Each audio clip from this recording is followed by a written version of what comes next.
क्या तुम भी हर छोटी बात पर घंटों सोचते हो? हर किसी की बात दिल पर ले लेते हो? बार बार सोचते हो, मैंने ऐसा क्यों कहा, उसने ऐसा क्यों किया? ओशो कहते हैं, सोच मन की आदत है और आदतें अगर समझी न जाए तो जिंदगी को खा जाती है। अब सवाल यह है, क्या तुम वाकई खुद से आजाद होना चाहते हो? अगर तुम भी ओवरथिंकिंग से छुटकारा पाना चाहते हो तो ओशो की इस वीडियो को अंत तक देखो। अब बिना देरी किए हुए समझते हैं ओवरथिंकिंग से छुटकारा कैसे पाए। हर वक्त इंसान के दिमाग में कुछ न कुछ चलता ही रहता है।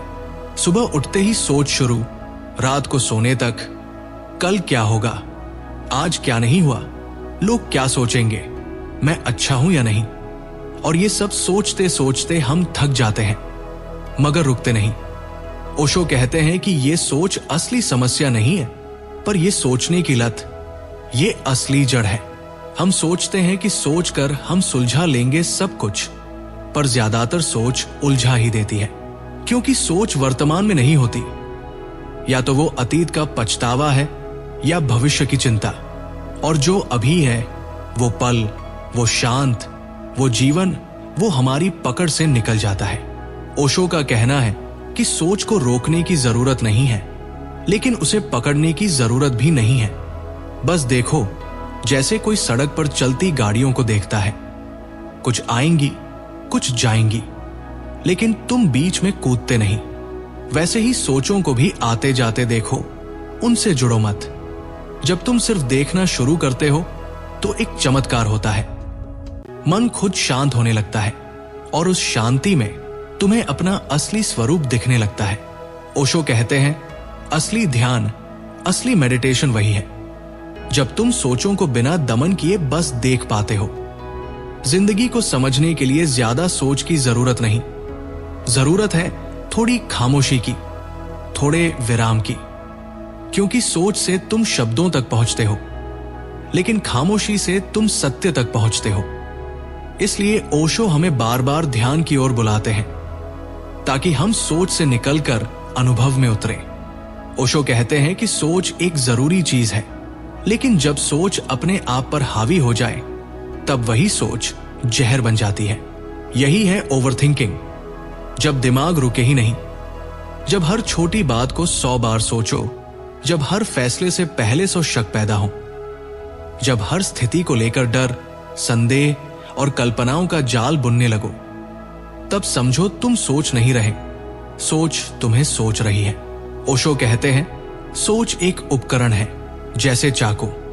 चाकू का इस्तेमाल खाना बनाने के लिए हो तो अच्छा है, लेकिन अगर वो तुम्हें हर वक्त काटने लगे तो खतरा बन जाता है। ऐसे ही मन तुम्हारा सेवक होना चाहिए, लेकिन ओवरथिंकिंग में वही मन तुम्हारा मालिक बन जाता है, और यहीं से परेशानी शुरू होती है। ओशो ने कहा कि ओवरथिंकिंग का मतलब है कि तुम वर्तमान में नहीं हो, या तो तुम अतीत की किसी बात में फंसे हो जिसे तुम बदल नहीं सकते, या भविष्य की किसी चिंता में उलझे हो जो अभी तक आई ही नहीं। और यही 2 दिशाएं तुम्हारे मन को थकाती है, परेशान करती है, बेचैन कर देती है, और तुम समझ नहीं पाते कि ये थकावट शरीर की नहीं बल्कि मन की है। ओशो हमें ध्यान की ओर ले जाते हैं। वो कहते हैं, सोच को रोको मत, उससे लड़ो मत, बस उसे देखो। जब तुम सोच को दूर से देख पाते हो तब तुम उसके गुलाम नहीं रहते। धीरे धीरे सोच अपनी पकड़ खोने लगती है, तब मन शांत होता है, और उसी शांति में तुम अपनी असली प्रकृति को जान पाते हो। ओवरथिंकिंग का इलाज सोच को बंद करना नहीं है, बल्कि जागरूकता से जीना है। जब तुम होश में हो, जब तुम इस पल में हो, तो न कोई पछतावा होता है, न कोई डर। ओशो कहते हैं, जीवन को जीने के लिए ज्यादा सोच की नहीं, ज्यादा मौजूदगी की जरूरत है। ओशो कहते हैं कि मन कभी शांत नहीं रहता, क्योंकि उसे शांति की आदत ही नहीं है।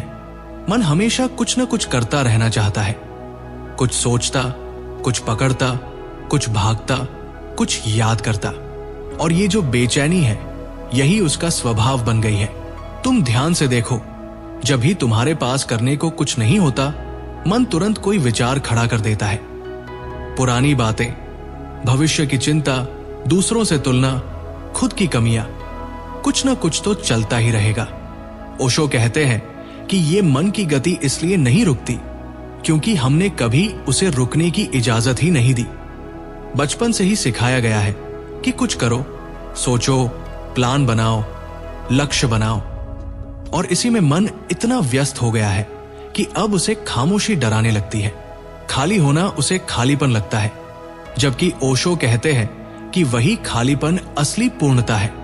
मन इसलिए भटकता है क्योंकि वो वर्तमान में नहीं रहता, या तो वो अतीत के पछतावे में डूबा होता है या भविष्य की योजनाओं और डर में, और यही भटकाव उसका तनाव है। ओशो कहते हैं कि मन को पकड़ने की कोशिश मत करो, क्योंकि पकड़ोगे तो वो और भागेगा। उसे बस देखो जैसे तुम आसमान में उड़ते बादलों को देखते हो। वे आते हैं, जाते हैं, लेकिन तुम उनके साथ नहीं उड़ते। ऐसे ही मन के विचारों को देखो। ओशो का तरीका बहुत सहज है। वो कहते हैं कि ध्यान करने का मतलब ये नहीं कि तुम जबरदस्ती मन को चुप कराओ, बल्कि तुम उसे समझो, महसूस करो और खुद को उससे अलग देखो। जैसे ही तुम देखने लगते हो, तुम्हारा केंद्र बदल जाता है। अब तुम मन नहीं हो, तुम साक्षी हो। ओशो बार बार कहते हैं, शांति बाहर से नहीं आएगी, वो तुम्हारे भीतर है, लेकिन तुम इतने शोर में हो कि सुन ही नहीं पा रहे।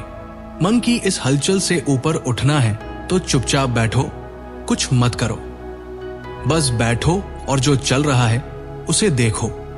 धीरे धीरे विचारों की भीड़ छंटेगी और उस पार तुम्हें मिल जाएगा मौन, और उसी मौन में छुपा है जीवन का असली स्वाद। यही ओशो की दृष्टि है। शांत मन नहीं बनाया जाता, वह देखा जाता है, और देखे जाने पर वो स्वयं शांत हो जाता है। ओशो कहते हैं कि ये जो सोच है, ये तुम्हें कहीं नहीं ले जा रही, ये तुम्हें बस घुमा रही है। एक गोल गोल रास्ता जिसमें न कोई शुरुआत है न कोई अंत। तुम सोचते हो कि सोचकर तुम किसी हल पर पहुंच जाओगे, लेकिन असल में तुम और उलझते जा रहे हो। ये सोच एक ऐसा जाल है जिसे तुमने खुद बुना है और अब उसमें फंस गए हो।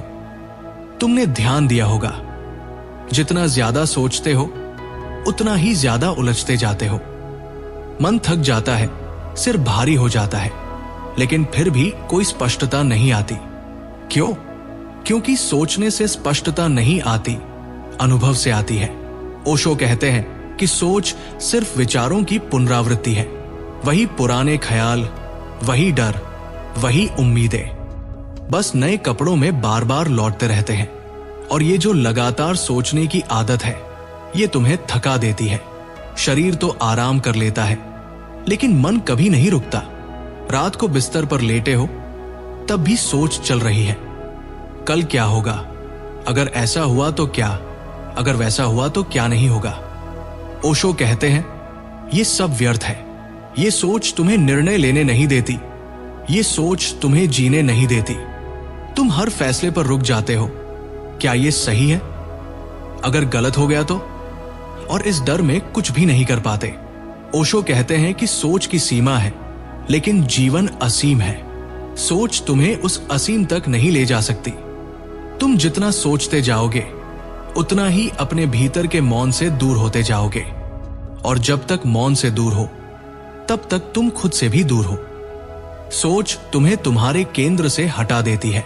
ओशो का तरीका सीधा है, सोच को रोको मत, लेकिन उसके पीछे मत भागो। उसे आने दो, जाने दो, लेकिन पकड़ो मत। जैसे कोई सड़क पर चल रहा हो और तुम खिड़की से देख रहे हो, उसी तरह सोच को देखो। तब तुम सोच के बाहर खड़े हो जाते हो, और वहीं से शुरू होता है असली बोध। ओशो कहते हैं, सोच से मुक्ति कोई मुश्किल काम नहीं है। बस हमें समझने की जरूरत है कि सोच को खत्म नहीं करना, उसे बदलना नहीं, बल्कि बस देखना है। ध्यान का मतलब ही है देखना, बिना हस्तक्षेप के, बिना रुकावट के। जैसे कोई पर्दे पर फिल्म चल रही हो और तुम सिर्फ दर्शक हो। तुम न उस फिल्म को बदल सकते हो, न रोक सकते हो, लेकिन तुम उसे देखकर समझ सकते हो कि ये सिर्फ एक फिल्म है। ओशो यही कहते हैं, ध्यान में जाओ, विचारों को देखो, उन्हें दबाओ मत। जब तुम विचारों को देखते हो तो एक चमत्कार होता है, वे खुद ही कम होने लगते हैं। ओशो का दूसरा सूत्र है साक्षी भाव। इसका मतलब है कि जो भी तुम्हारे भीतर चल रहा है, गुस्सा, डर, ईर्ष्या, प्रेम, उसे बाहर से देखो जैसे वो किसी और के साथ हो रहा हो। जब तुम जुड़ते नहीं, बस साक्षी बनते हो, तो धीरे धीरे तुम उन भावनाओं के पार चले जाते हो। ओशो कहते हैं कि यही साक्षी भाव तुम्हें मुक्त करता है। तुम अब उनके गुलाम नहीं रह जाते। विचार अब तुम्हें पकड़ नहीं पाते, क्योंकि तुम उनके पीछे नहीं भागते। फिर ओशो बार बार एक बात पर जोर देते हैं, अभी में जीना। ना बीते कल की गलती का बोझ उठाओ, ना आने वाले कल की चिंता में खो जाओ, क्योंकि जो है वो यही पल है। ध्यान भी तभी फलता है जब तुम पूरी तरह वर्तमान में होते हो। ओशो कहते हैं कि दुख हमेशा अतीत की स्मृति या भविष्य की कल्पना से आता है। अभी में दुख नहीं है, अभी में सिर्फ जीवन है, सिर्फ चेतना है। इसलिए ओशो तुम्हें बार बार अब में लौटने का रास्ता दिखाते हैं। और अंत में ओशो कहते हैं, खुद से प्रेम करो। जब तक तुम खुद को नहीं समझोगे, खुद को स्वीकार नहीं करोगे, तब तक तुम सोच से मुक्त नहीं हो सकते। क्योंकि सोच सबसे ज्यादा वहीं से पैदा होती है जहां हम खुद को नकारते हैं, खुद को बदलना चाहते हैं। जब तुम खुद से दोस्ती कर लेते हो तो सोच का बड़ा हिस्सा वैसे ही खत्म हो जाता है। फिर तुम खुद को बदलने की दौड़ में नहीं होते, तुम बस होते हो, जैसे हो वैसे। ओशो का रास्ता सरल है लेकिन गहरा है। वो कहते हैं, ध्यान करो, विचारों को देखो, उनसे लड़ो मत, साक्षी बनो, अपने ही मन को देखो जैसे कोई और देख रहा हो। फिर धीरे धीरे मन शांत हो जाएगा, और जब मन शांत होता है तब भीतर से शुद्ध आनंद, प्रेम और शांति बहने लगती है। तब तुम वही होते हो जो होना चाहिए, एक जागरूक, स्वतंत्र और प्रेमपूर्ण आत्मा। यही है ओशो का विज्ञान, सोच से मुक्ति का मार्ग। ओशो कहते हैं, सोच तुम्हारा सबसे बड़ा बोझ बन चुकी है। तुम सुबह उठते हो तो सोच शुरू, रात को सोते हो तो सोच जारी। तुम कहीं अकेले बैठो तो सोच, भीड़ में हो तो सोच। और ये सोच अब तुम्हें थकाने लगी है, परेशान करने लगी है। लेकिन क्या कभी तुमने खुद से पूछा है कि ये सोच तुम्हारे जीवन को कितना चलाती है और कितना बिगाड़ती है? अब मैं तुमसे एक सवाल पूछता हूं, क्या तुम भी सोच से परेशान हो? क्या दिन भर दिमाग में चलने वाली बातों से थक चुके हो? क्या तुम्हें लगता है कि मन कभी भी शांत नहीं होता? अगर हां, तो आज से कुछ बदलने का वक्त आ गया है। ओशो कहते हैं, बदलाव बाहर से नहीं आता, भीतर से आता है। और ये तभी शुरू होता है जब तुम ध्यान देना शुरू करते हो, अपने भीतर की हलचल पर, अपने विचारों पर। जब तुम पहली बार बैठते हो, आंखें बंद करते हो और सिर्फ देखते हो कि मन क्या कर रहा है, तो वही पहला कदम होता है आजादी की ओर। ओशो का कहना है कि सोच को रोकने की जरूरत नहीं, बस उसे देखो। जब तुम उसे देखना सीख जाओगे तो वो खुद शांति की ओर झुकने लगेगी, और वहीं से जीवन का असली संगीत शुरू होता है। एक शांत मन, एक सजग हृदय और एक प्रेम से भरा हुआ अस्तित्व। यही तुम्हारी असली प्रकृति है। तो खुद से पूछो, क्या आज से कुछ बदलोगे? क्या तुम इस अनंत सोच से थोड़ा विराम लोगे? क्या तुम अपने भीतर झांकने की शुरुआत करोगे? नीचे कमेंट में लिखो, क्योंकि सवाल तो यही है। क्या अभी तुम इंतजार करोगे या आज से शुरुआत करोगे? ओशो कहते हैं, सोच को पकड़ना छोड़ दो। तुम हर एक विचार को पकड़ने की कोशिश करते हो, समझने की, तोलने की, उसे ठीक करने की। लेकिन यही पकड़ ही तो जाल है। सोच को बहने दो जैसे नदी बहती है। तुम सिर्फ किनारे बैठो और देखो, मत कूदो उस धारा में, मत बनो उसका हिस्सा। बस देखो, ओशो की वाणी में यही शांति का रास्ता है, जहां तुम सिर्फ साक्षी हो, सिर्फ दर्शक। और जब तुम देखना शुरू करते हो बिना हस्तक्षेप के, तब तुम्हारे भीतर कुछ बदलने लगता है। वो जो लगातार चल रहा था रुकने लगता है, वो जो शोर था धीरे धीरे शांत होने लगता है और वहीं से मुक्ति शुरू होती है। ओशो कहते हैं, तुम सोच को जीत नहीं सकते, तुम सोच से बाहर नहीं निकल सकते जब तक तुम उसके साथ युद्ध कर रहे हो। लेकिन जैसे ही तुम उसे स्वीकार कर लेते हो, देखने लगते हो बिना कोई राय बनाए, उसी क्षण से तुम उससे अलग हो जाते हो। तुम सोच नहीं रहते, तुम साक्षी बन जाते हो। यही ध्यान है, यही ध्यान की पहली किरण है और ध्यान ही मुक्ति है, ध्यान ही शांति है। ओशो की दृष्टि में जीवन कोई समस्या नहीं है जिसे हल करना हो। ये एक रहस्य है जिसे सिर्फ जीना होता है, महसूस करना होता है। तो अब रुको, आंखें बंद करो और बस देखो कि भीतर क्या चल रहा है। मत रुकाओ, मत धकेलो, मत टालो, बस देखो, क्योंकि ओशो कहते हैं देखने से ही प्रकाश आता है और प्रकाश से ही भीतर का अंधेरा मिटता है। और जब अंधेरा मिटता है तब वही जीवन जो भारी लगता था एक नृत्य बन जाता है, एक उत्सव बन जाता है। यही है ओशो का संदेश, शांत हो जाओ, देखो और बस बहने दो। मुक्ति यही है, अभी इसी क्षण।